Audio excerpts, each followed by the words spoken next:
action. Hey guys, happy Chinese New Year. So, most of you may know that it is the Chinese New Year, but did you know that the Chinese New Year can also be related to the Western Zodiac? So, I'm here today with some amazing astrologers. I have Dave and Kendra. I absolutely love them. They're probably both hands down the greatest astrologers I know. But so Dave's going to start and he's going to tell you a little bit about the Chinese New Year versus the Western Zodiac and what that looks like. And we're each going to go through each zodiac sign and what that looks like for each house and stuff like that. So Dave, take it away. Thanks, Missy. And yeah, right before that, Kendra is, I think, going to tell us a little bit about the actual race and the myth of that is the basis for the Chinese Zodiac. So, Kendra, if you don't mind, I know you've got some great details to let us know about. Yeah, absolutely. Okay, so there's a couple different variations in this story, but it's the Jade Emperor, and he is like the main god of all the gods, right, in Chinese mythology. And he designs this thing where he's like, okay, we're gonna have a race, we're gonna call it the Great Race, and the animals that come in are going to be aligned as the zodiac. So the first 12 that make it through are going to be the zodiac signs. Now, there's a story about the rat and the cat, because there's no cat in the race, right? There's all these other animals, but there's no cat. And they say that there's two different stories. There's one where the rat was clever and knew that the cat was going to somehow boss him around, because he already was doing that beforehand when he heard about the race. And he told him, wake me up when we got to go to the race. And a rat just snuck away and didn't wake him up, and then he overslept and he missed the race. Okay, and then there's another side of it that says that they devised this plan to both ride the ox and to then jump off the ox and, get in front of him and win the race. They get on the ox, and at some point in time, the rat jumps forward so that the ox tries to overcompensate, and it bucks the cat off, and the cat hates water. So from then on out, he swears he's going to hunt the mice, or, the rat. So there's that part of the beginning of the story. The rat comes in first, right? In the race, the Jade Emperor is waiting at the finish line, and the rat comes through on top of the ox, because he rode him across this river, and that's where the Great Race happened, was this famous river. And he rode the ox, who was steady and industrial, and responsible, and he got across very quickly. And at the very last second, the rat jumps in front of the ox and he wins first place. So that is why the rat is known to be clever. The ox, like I said, is industrious, and it is responsible. It is a very sturdy type of energy. So that's the representation of the ox in the story.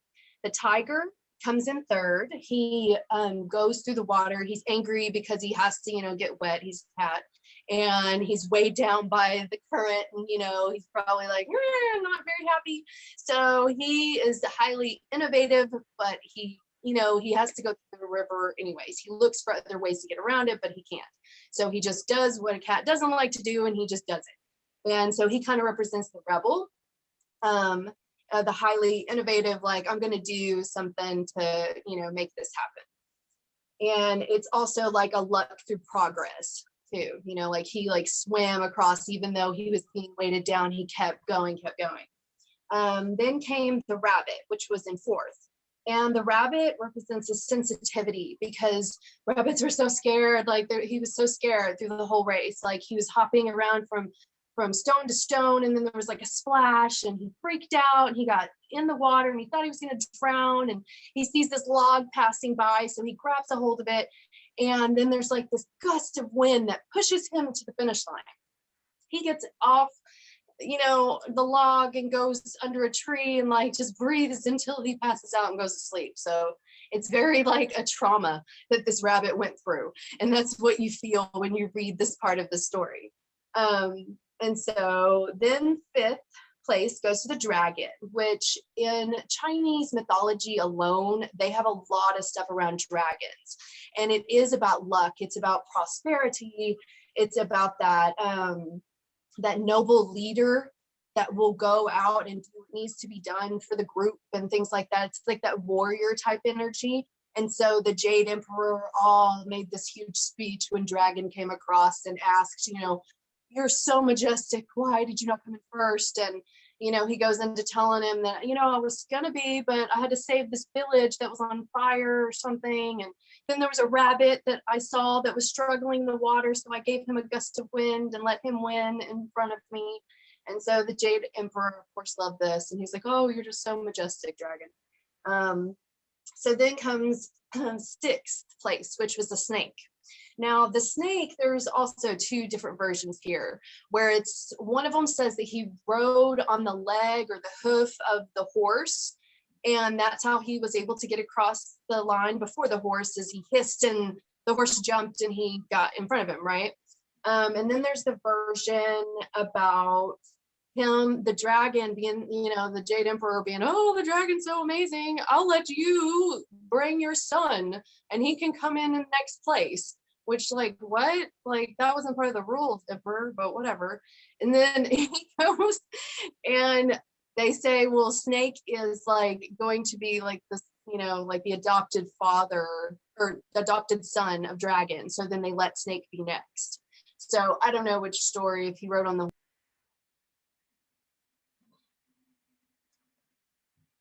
Oh, and Kendra. Oh, there. Sorry, I was getting a call. Zoom. So then we'll go next on to the horse. So the horse was confident and then not so much at the end. So you see this duality with the horse because he's like, oh, I got this. But then at the end, he's scared by this snake and he's like, I lost place because of snake. And then he goes and like gets onto himself and feels bad about himself because he didn't, you know, he's a big giant horse, you know, and he should be able to handle this. And so there's that duality with that, with horse's story.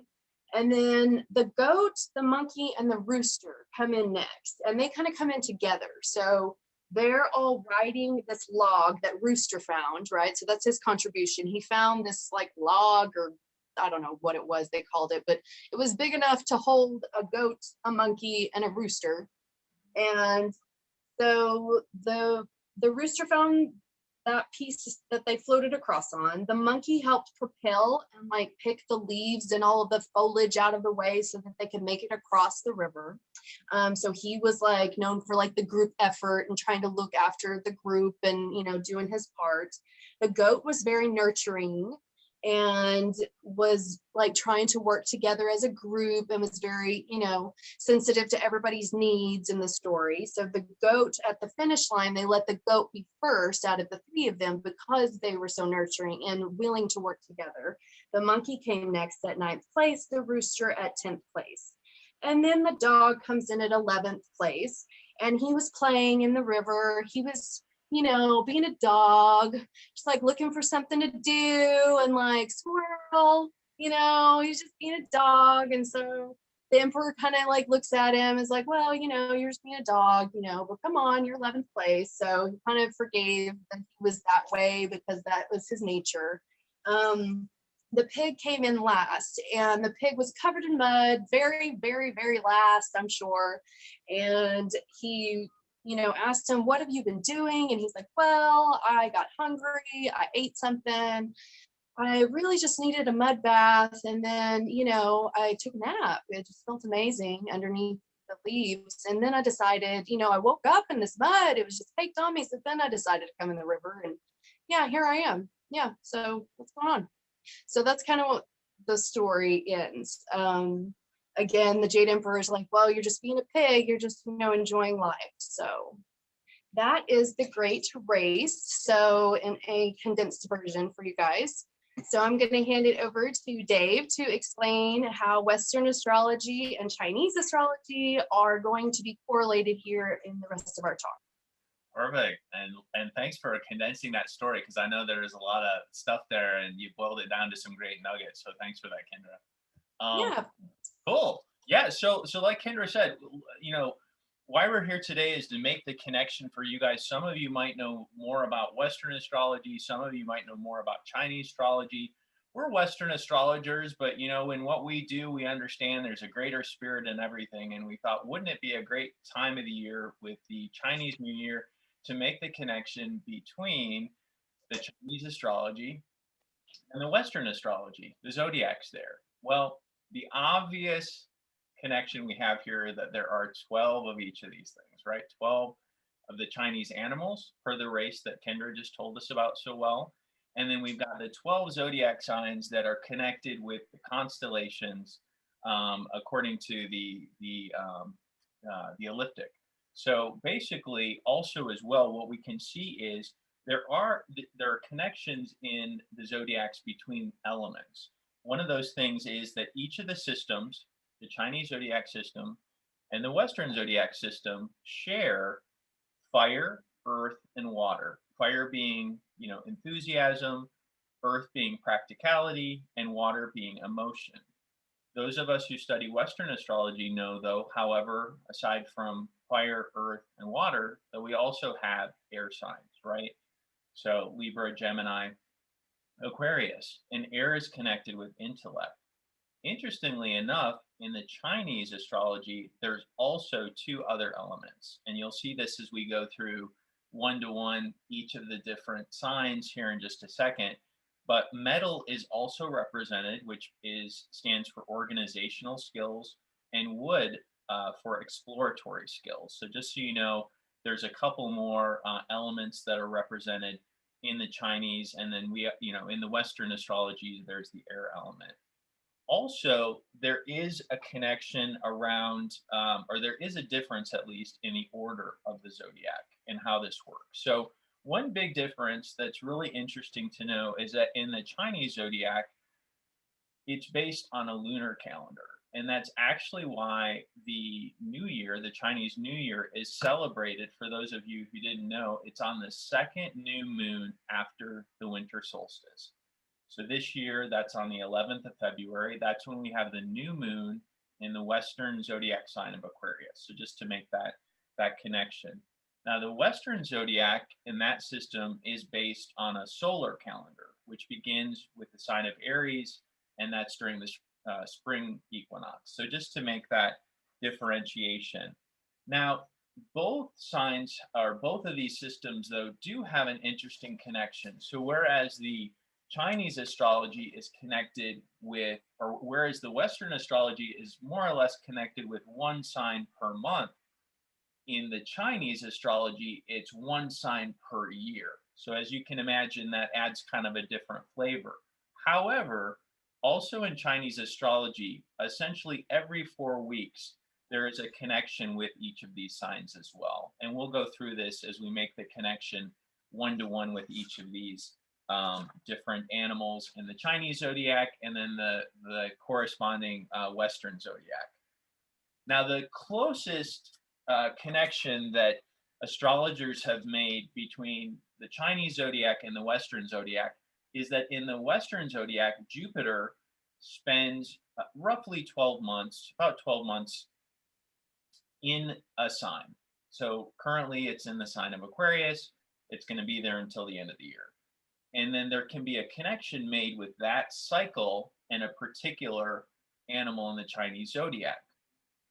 It's not perfect, like we were saying before, but it's kind of a rough estimate as well. So just a couple things to keep in mind, and we'll go through this as well, making the connection with each of these 12 animals, which I think you'll find interesting as we go through each of these. So that's just kind of a brief overview and to give you some context.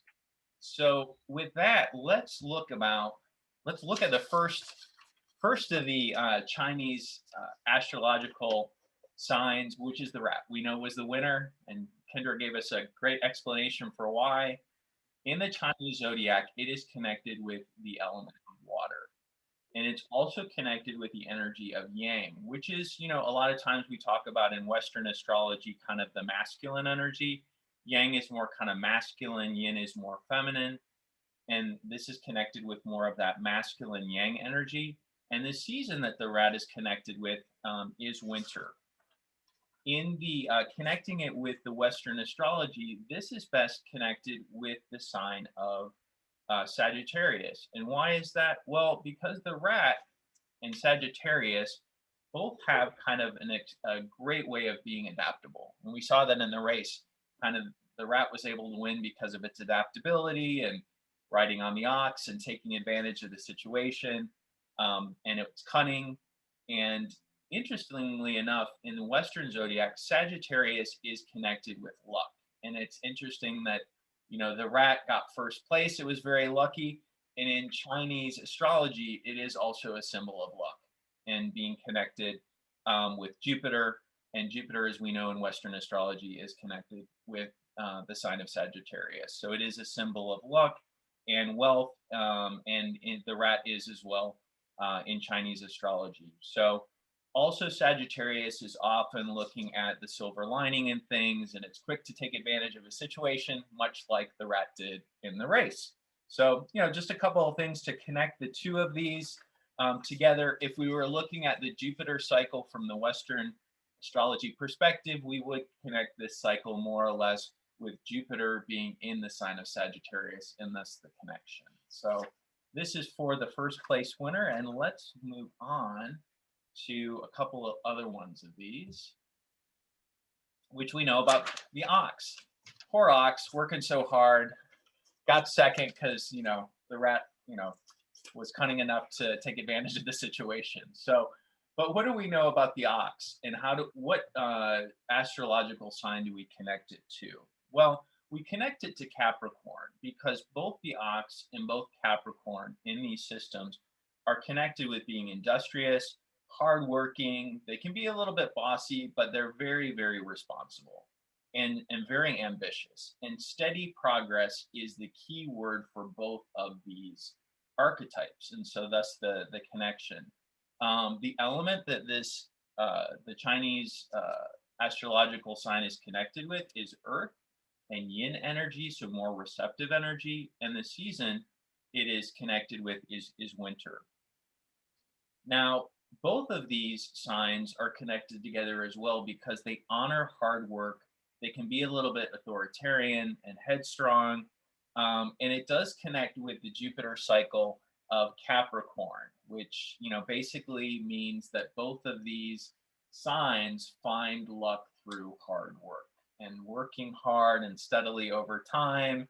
And one would say that they both take advantage of opportunities to rise through the world and the corporate ladder or political ladder. And they are able to create something that stands the test of time, something very, very solid. There's a steadiness to both of these different characteristics. So thus the connection with the ox and Capricorn. Okay, so that was second place. If we keep moving on here to third place, we've got the tiger. Okay, and oh, by the way, so this year, the new year is the year of the ox. So that is going to be the year we celebrate coming up. But tiger took third place. And the element that tiger is connected with, guys, in the Chinese astrology is wood. So it's a different element that we have in Western astrology. The energy is yang, which is more kind of outward, kind of masculine energy. The season it's connected with is spring, and it's connected with the Western astrology or astrological sign of Aquarius. So why Aquarius? Well, both the tiger and Aquarius are both known for being hardcore individualists.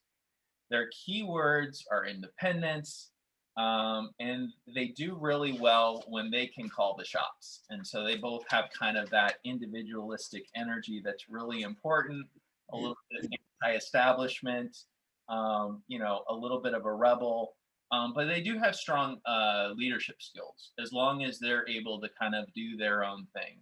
And so they can get a little feisty in that regards, but they do both symbolize luck in regards to really being able to work with groups of people, kind of an elite group of people where they can be an individual in that group, which is really important. But the key thing for both of these signs, both the tiger and Aquarius, is freedom. So one would say that the similar qualities, again, all of these signs aren't perfectly correlated, but the match that we can make between these two signs is freedom and individuality is a big part of it, and a little bit of a, the rebel part of it as well. Okay, I'm going to go ahead and do one more of these before I pass it over to Kendra. And let's look at the rabbit. As Kendra had said, the rabbit was kind of the sensitive one who kind of got a little bit shaken up during the race, and thus, didn't do as well, but still did pretty well in the scheme of things. So with rabbit, what we're looking at is it's connected with the element of wood. So again, this is another element that isn't in the Western astrology. It's a different one that is connected with kind of the exploratory skills, or kind of being an explorer and hunting around. It is more yin energy, so it's kind of more of this kind of feminine energy. In the Western, astrology is we know we have some signs are masculine, some are more feminine. And Pisces that it's connected with is generally known as more of a feminine energy, more of a receptive energy. It is connected with the season of spring. So, although Pisces is still connected with the end of winter in the Western astrology, it's still kind of close. It's close to spring. There's a similarity there.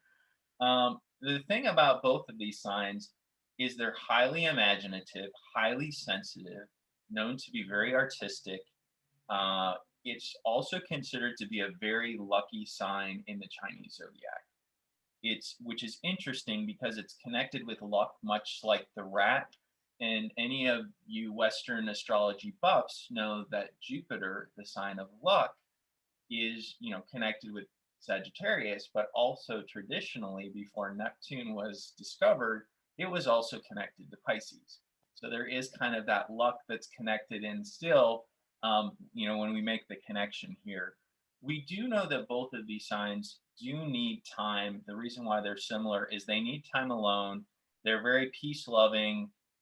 They both love a good sob story and can sometimes be deceived because of that, because they really do, care and are very sensitive.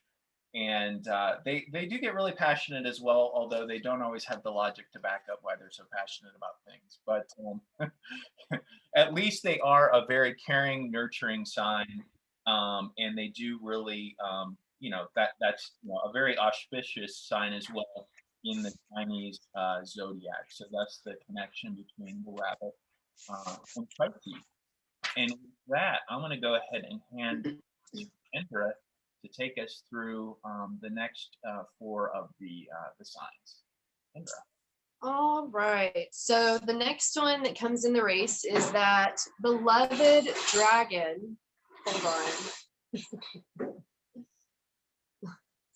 The beloved dragon that comes in next in the race, and it is corresponding kind of with the Aries energy in the Western astrology.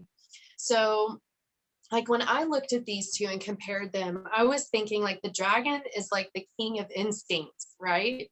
Like the dragon is like the most serpent we can get, which is very representational of the instincts, And so that kind of led me to looking at the whole, Aries energy, which is like the leader. It's Mars, it's assertive. And so that's where that correlation is very much like the warrior that the general's like, good job, guy, protecting the environment. So these are like the highest expressions of this energy. So they're very, like I'd said, the dragon was venerated by the Jade Emperor, like the warrior would be. And so it's strong, it's ambitious, they're honorable, assertive, and also very fertile, because that's something to bring up. In Chinese culture, you want to get pregnant the year of the dragon. And in even Western culture, like Aries energy is like Mars. It's like that masculine, penetrative energy. And so it would be, associated with fertility and whatnot as well. And so that is something to think about with this one too. Very independent, march to their own drum type of thing. It's very much like the Aries. Like you can't tell an Aries how to do something. You have to offer ideas and then walk away. because there's no like telling them how to do something, because they do things their own particular way, and that's just how they are. That's part of their independent, individual like viewpoints and in the way that they, express themselves. And so it's very encouraged, though, if you do have dragon energy, to be like that pioneer in life, to be like idealistic and to like take a risk in life if it's something that is going to benefit you, be courageous in that way. The only caution I would say, that's like a lower expression of this kind of energy, is do not become like that person that thinks everyone should conform to their viewpoints. Like, like this is the world and everybody's just living in your world, playing roles for you. That's when it's like the lower expression of it, and it becomes like a domineering type energy. But we see that with Mars too, like that same correlation. There's always a higher expression and lower expression. I'll talk about that with each one I go through. So this one is not very adaptable, but willing to take risks, like I'd said, especially if they're going to gain some independence from that risk. That's always an important factor to them. Am I going to gain independence with this? Okay, so we will talk about that it came in 5th place, and the element here corresponding is the earth element, which earth to me always feels like stable and secure and like structured. And so I think that is the main thing that they're coming across with the earth. Yang, obviously more masculine energy, like I said, like Mars is the most masculine in the Western, tropical astrology, the one that we do.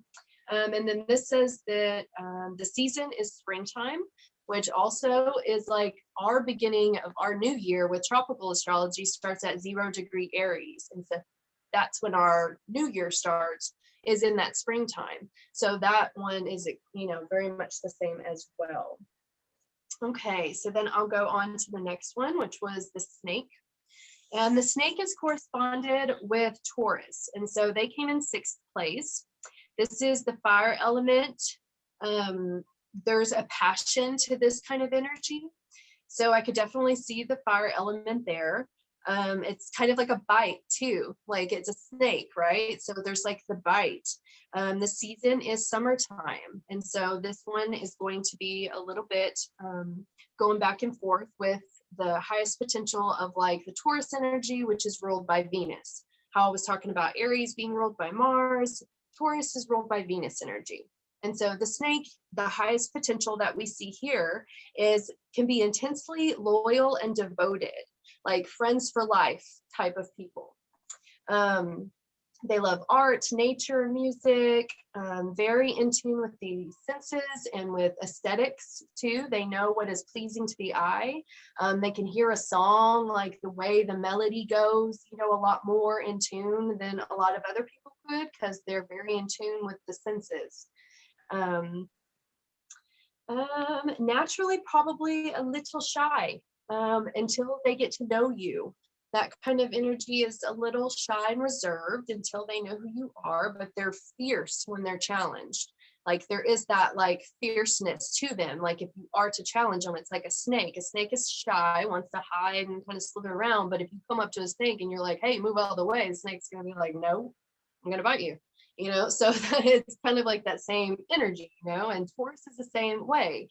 Taurus is like all, beautiful sunshine and rainbows and aesthetic and art and music, but you try to cross the Taurus and they're like, no, I'm not doing that, because they're all about values. And so they can value themselves and others, and they see the value in others. So they know when that value is being pushed or not, respected. So they are also the connections I found is it's lucky in earthy pursuits, like they will have a good career, they will be able to fund their school, they will be able to have college funds for their kids, they're going to have all of the things that they need and that make them feel comfortable, because that's like a sense of security for them. And so that is something that I found that was definitely both sided.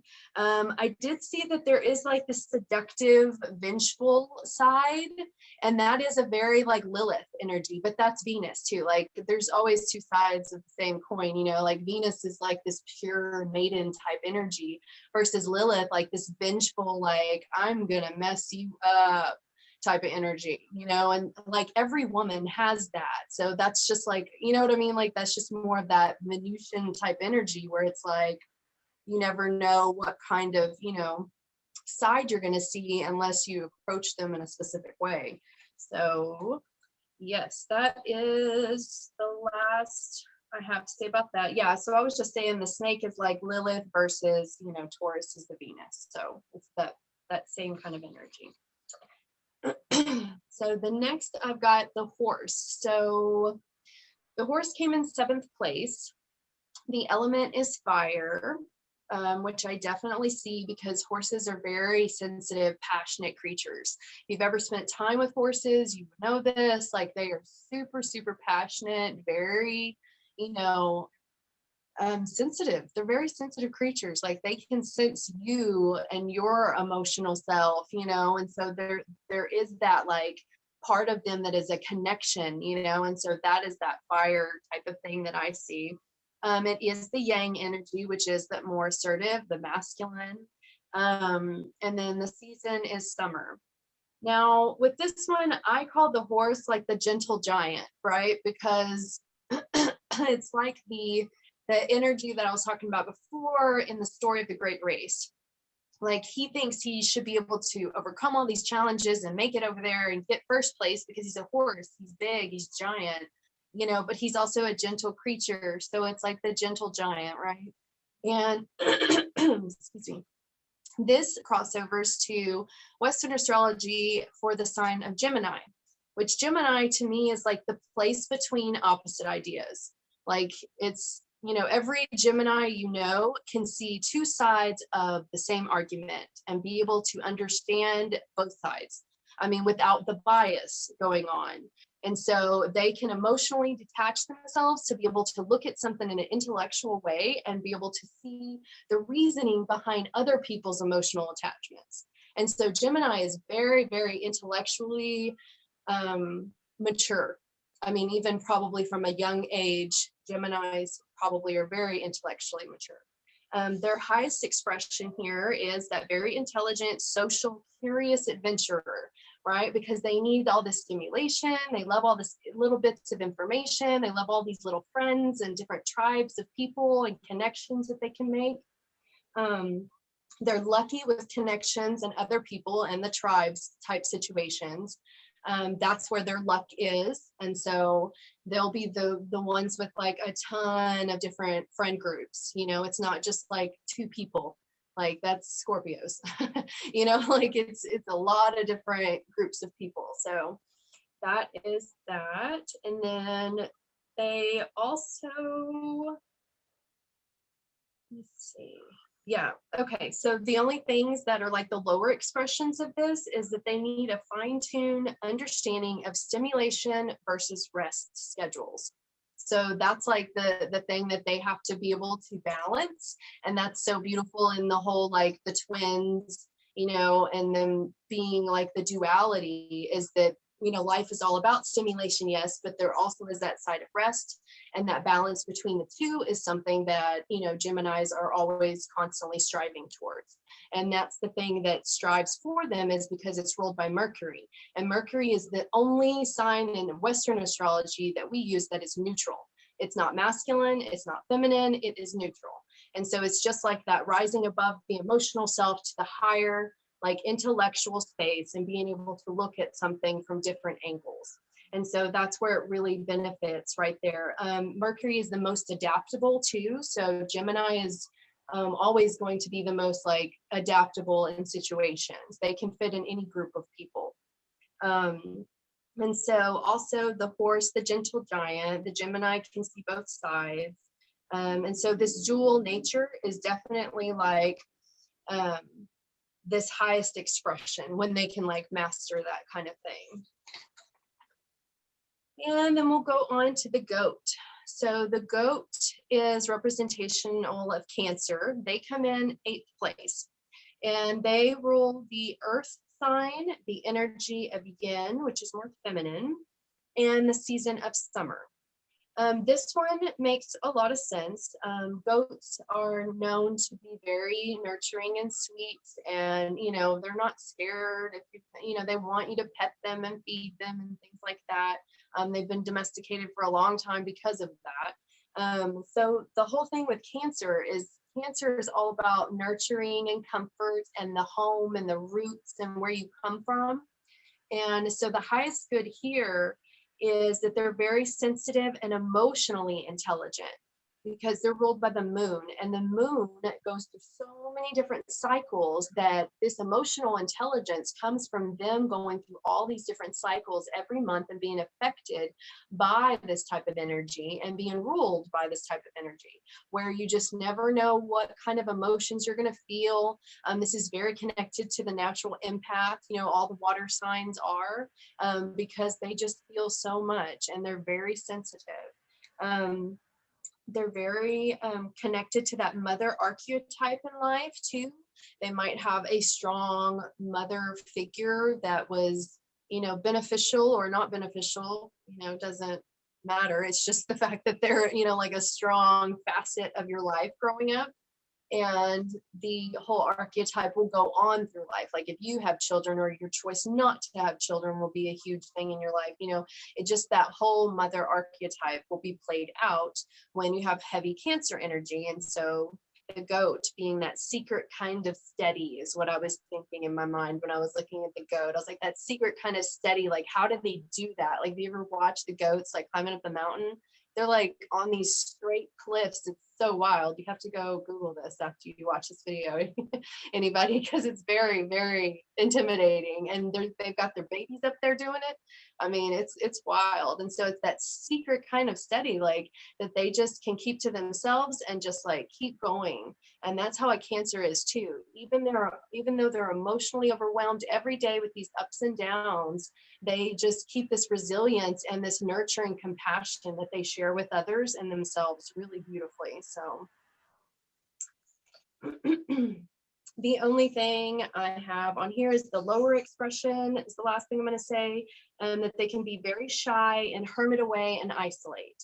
And so, any of your Cancer friends with lots of Cancer energy, they'll need time to recharge from a lot of people, but don't let them be alone for too long, because then they need that connection to people.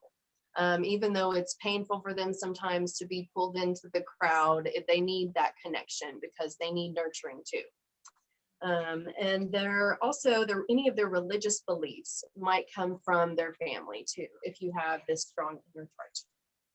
And now I will pass the monkey on to Misty.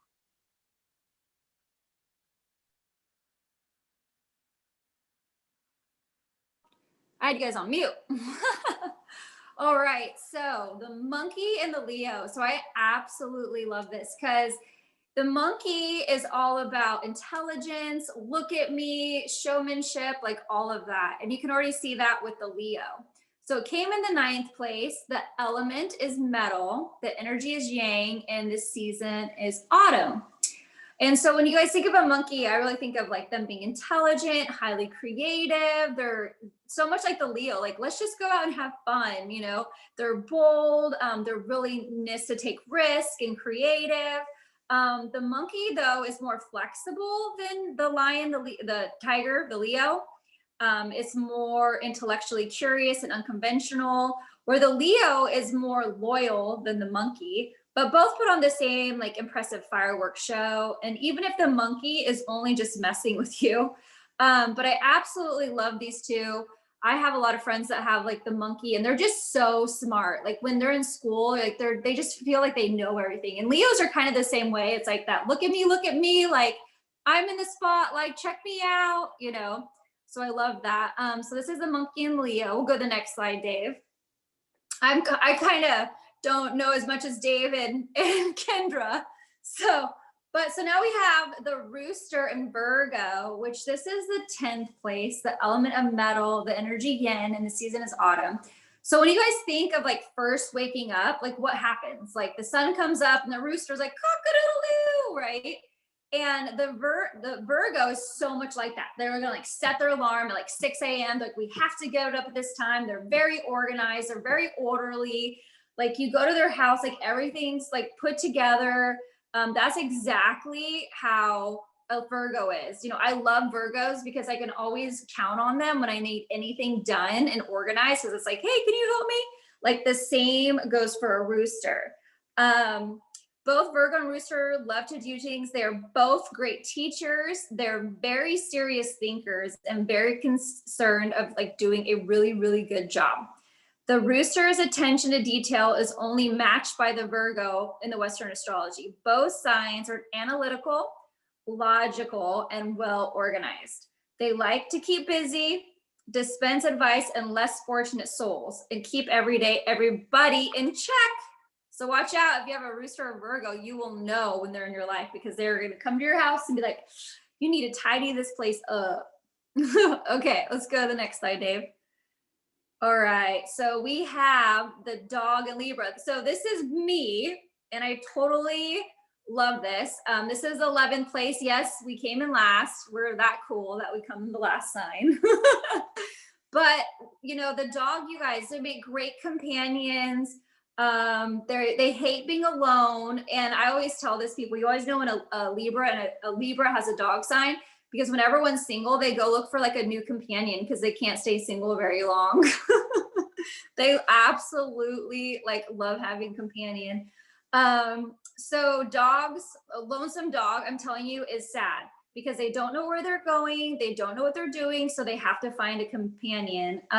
Libra, who is always searching for their soulmate and never gives up till they find them. So like I said, these two guys are like totally needing something, and they're Earth. So they're very grounded. They know what they want. They're always trying to find balance. They're always trying to make people happy. You know, like when you come home and you have a dog, like the dog is like always excited to see you, like so excited, so happy, very loyal. If you get in a fight, like you definitely know like a dog is going to have your back, you know, like the dog is like so going to have your back. Same thing with Libra, like they come into like the groups of people and they try to like balance everything out and say, okay, how can we fix this problem? How can we make it better? They're the ones that are always trying to fix every situation and try to make everyone super, super happy. So let's go to the next slide, which is the pig and the Scorpio. So this is also me. I'm a Scorpio, but I'm not a pig. But so a pig and a Scorpio have a penchant for the dark side, for intensity and carnal pleasures. Both signs can be rather, guess what, pig-headed. Nothing can stop a pig once it starts rolling in the mud, and no one can stop a Scorpio once they've gotten you in their sights, which is so true. Like Scorpios, they are so like tunnel vision when they want something, when they like find someone they love, especially like if they have a dog sign like me, it's like they know what they want and they'll like go after and get it. Scorpios and pigs are very secretive, private signs. They don't like to share their thoughts with others, but I'll tell you what, they'll ask you a million questions to find out what your thoughts are. Like you'll knock it away with being inside of a Scorpio. They'll keep asking you. Once their minds are made up, they're so stubborn, even dangerous, because we know what we want and we go after it. But we're also super loyal. Both are passionate, although pigs is more naive and idealistic, while Scorpios are more cynical and suspicious. Because Scorpios are like more intuitive, and so that really is like what makes them suspicious, because it's like almost like their little sixth sense that goes off that makes them suspicious. It's like, I know something's happening here. So, and usually they're right. Like it's also a sign of Pluto. So usually they know like the deep, dark stuff about people. Both pig and Scorpio are very passionate. Although the pig, I think I already said this, the pig's more naive. Scorpio is the sexiest sign of the Western Zodiac, and the pig is the raunchiest. But both like to get dirty. Both signs are lustful and greedy for love and money. Pig brings financial abundance to the zodiac sign in Scorpio.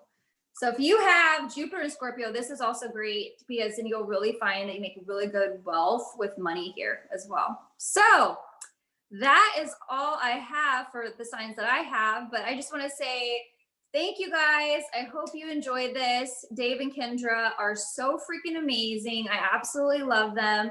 If you want to know more about Kendra, Dave and I, just go to our Instagram pages. We're also going to link stuff below.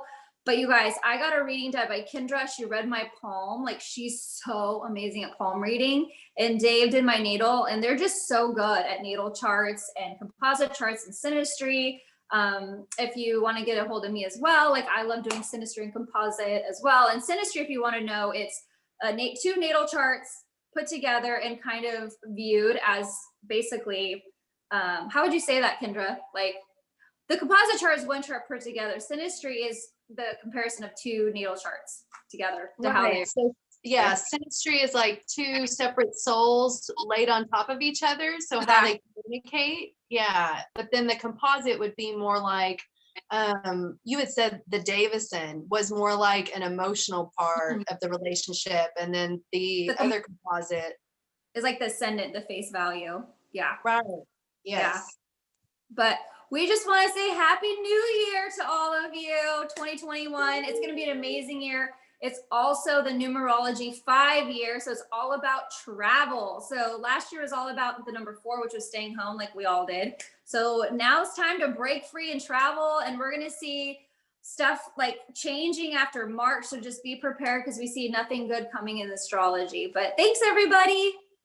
Thanks, everybody. Happy New Year. Thanks.